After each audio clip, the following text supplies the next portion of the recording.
এখন এটা তো একটা হয়েছে কি দেখেন, এই আইনটা বাতিল করা হয়নি, আইনটা রয়ে গেছে। রেখেছেন কেন? হ্যাঁ, এখন যারা ক্ষমতায় আছে তারা বলতেই পারেন আমরা ভাই এত ভাববার সময় পাইনি, দেখবো এটা পরে, নিশ্চয়ই জিনিস আসবে আমি মনে করি।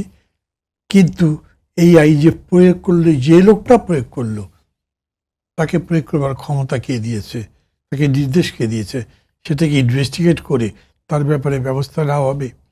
আমি আজকে আপনাদের এই টেলিভিশনের মাধ্যমে যে সমস্ত দর্শক শ্রোতা আমার কথা শুনছেন তাদের বলি, চোখ রাখেন এটার উপরে, দেখেন যে এই ব্যাপারে আর কিছু হয় কিনা। এখন এরপর একটা মামলা দেওয়া হবে, ধরা যাক এই মহিলা কোনো ক্রাইমের সাথে যুক্ত আছেন এবং সেই জন্যই তারা তাকে খুঁজছে এবং সেই রকম একটা মামলা দিল। এই মামলার বিশ্বাসযোগ্যতাও তো পাওয়া মুশকিল, কারণ আপনি যেভাবে তাকে নিয়ে গেলেন তাতেই তো বলেছে যে আপনি একটা স্টোরি তৈরি করছেন।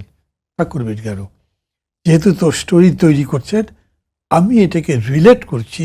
আপনি খেয়াল করে দেখেন, মাথায় টিপ পড়লে নারীকে অপমান করা হয়েছে, কক্সবাজার সমুদ্র সৈকতের মধ্যে হেঁটে বেড়াচ্ছে তাতে অপমান করা হয়েছে। আর এই যে ম্যাজিস্ট্রেটের কথা বললেন, তাকে তো অফিসিয়াল প্রোটেকশন দেওয়ার কথা ছিল, দেওয়া হলো না কেন? এখন এই সরকার হয়তো 10টা ভালো কাজ করছেন, কিন্তু এই কাজটা কি? এই দায়িত্ব তো তারই জবাব দেওয়া উচিত।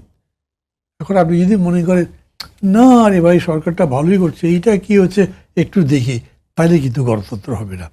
তাহলে এই উন্নয়ন আপনি ভাবছেন সেটা হবে না, কারণ এক চোখে আদা বেচবেন আর এক চোখে লবণ বেচবেন, এইটা গণতন্ত্রের নিয়ম নয়।